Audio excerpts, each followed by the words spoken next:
This seminar is about cultivating the last of the big three, kindness.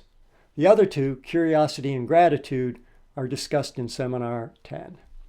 Each of these change your perspective on reality and on yourself, and they all cause you to act differently in any given moment.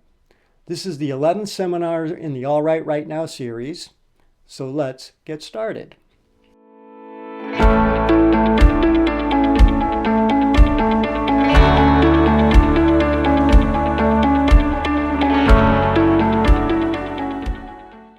We'll start with a poem. Perusing about, we may notice these facts. We often fall short in conducting kind acts. Of course, there are reasons that get in the way for why we aren't kind as we go through our day. Our brain will unknowingly use as its cue the people whom we pay attention to. It tends to reflect others' actions and words. It copies behavior that often occurs.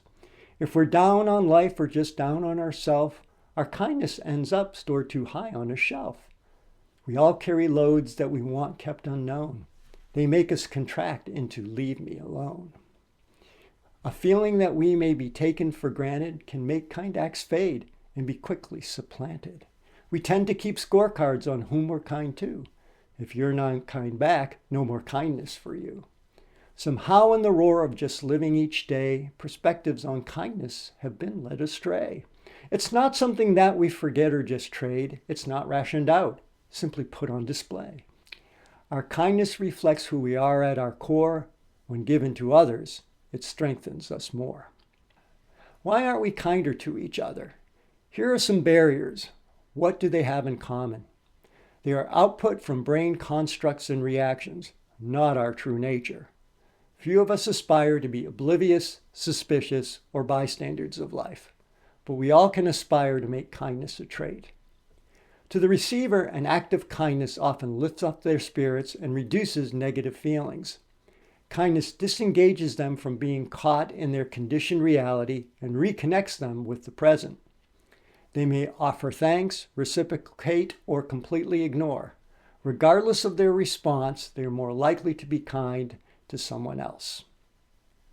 To the giver, an act of kindness fosters positive feelings and sense of well-being. It increases the willingness to care and connect. Performing an act of kindness draws the giver out of their conditioned reality and flushes away negative emotions such as stress, bitterness, jealousy, anger, and depression.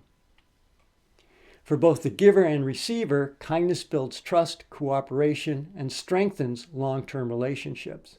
Kindness begets kindness and expands logarithmically. A giver does it more, the receiver often passes it on to others, and an observer may become a giver. Sometimes you give kindness freely. Freely given kindness generally makes you feel more open, more optimistic, and better about yourself. These feelings are independent of the recipient's reaction and tend to foster long-term well-being. Sometimes you give kindness expecting something in return. This conditioned kindness tends to focus your brain on the anticipated feelings associated with the recipient's reactions. If your recipient reacts in an unexpected manner, you may be disappointed and suffer. Further, you miss out on the good feelings from just performing it. Here are ways to be kinder. Stop being unkind. We all get caught up in our own little worlds at times. We become indifferent and ignore what's around us unless there's a potential threat. Our brains often default to simulation. We unconsciously become unkind. With a little effort, we can reverse this tendency. Stop and take time to notice what's around you. People, pets, nature, or technology. Shift and connect to it in some fashion. Use curiosity and gratitude to be kind. Notice when you attach strings to your kindness. Pause and reset. Notice when others attach an expectation to their act of kindness. You will pick up on them innately.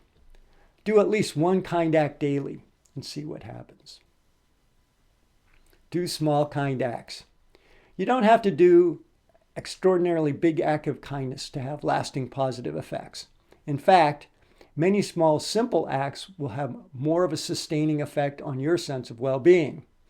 Remember, rewiring your brains require repetition, persistence, progressive challenge, and a bigger, better reward.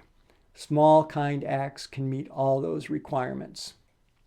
Here's an edited newspaper story of small, kind acts from New York City.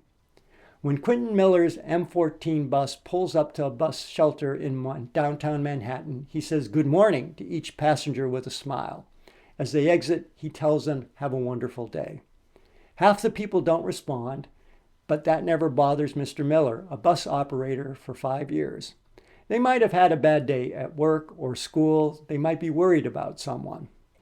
Out of over 12,000 MTA bus operators, the bus authority said he received the most appreciative comments from riders in 2024 and was in the top 3 in 2025. How does he do it? He makes a series of choices to stay positive, even when situations try him. If he's on his break and it's cold outside, he lets riders wait inside his nice warm bus instead of at the bus stop. If he sees his usual airport workers running for the bus, he waits because it'll be 30 minutes until the next one. His kindness works in both directions.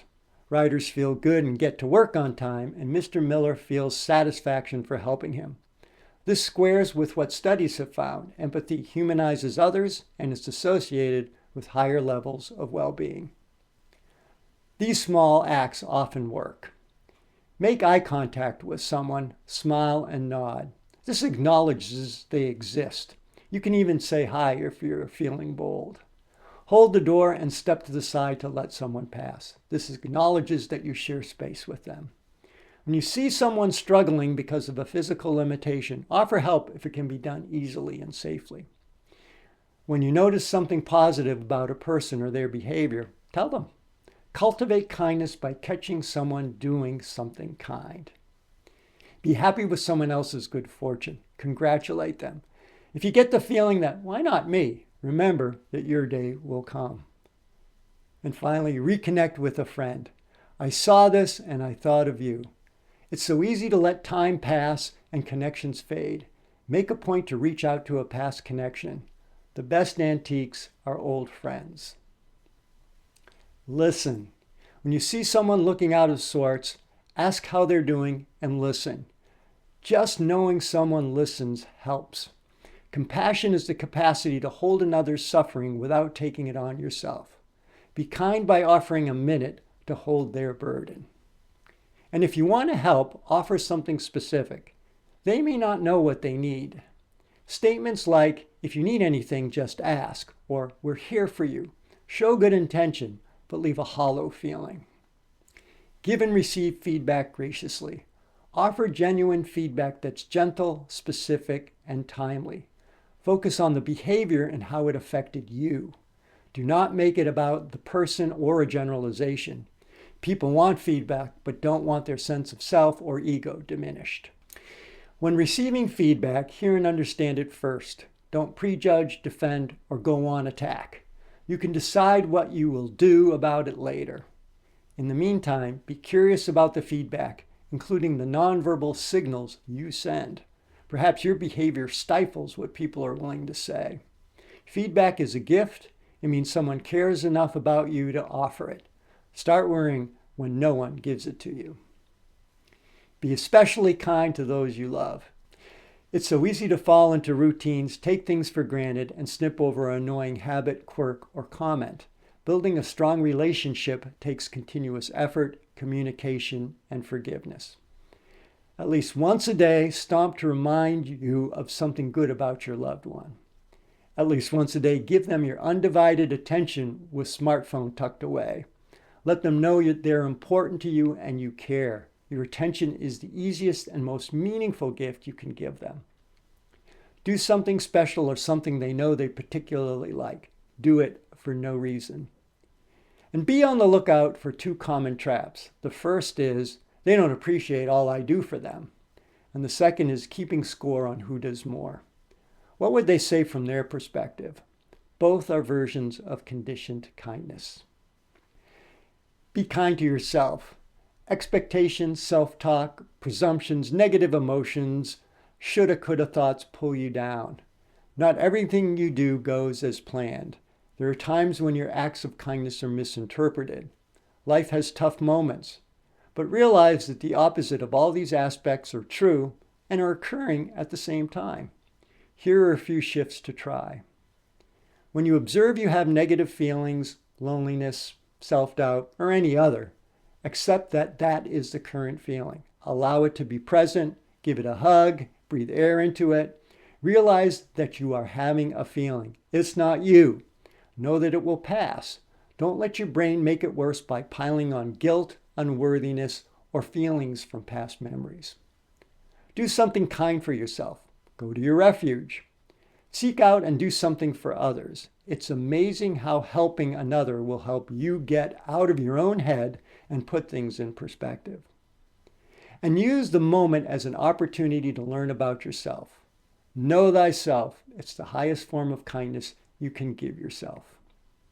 Here are the 2 key points. Your freely offered act of kindness can change how someone perceives themselves and react to their circumstances. Kind human-to-human interactions is vital to social well-being.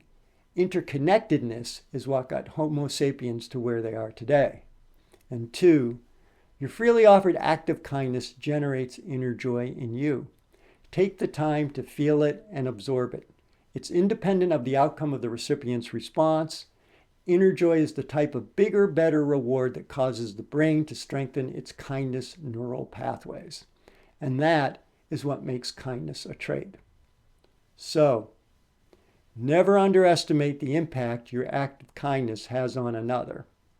And never underestimate the impact your act of kindness has on you.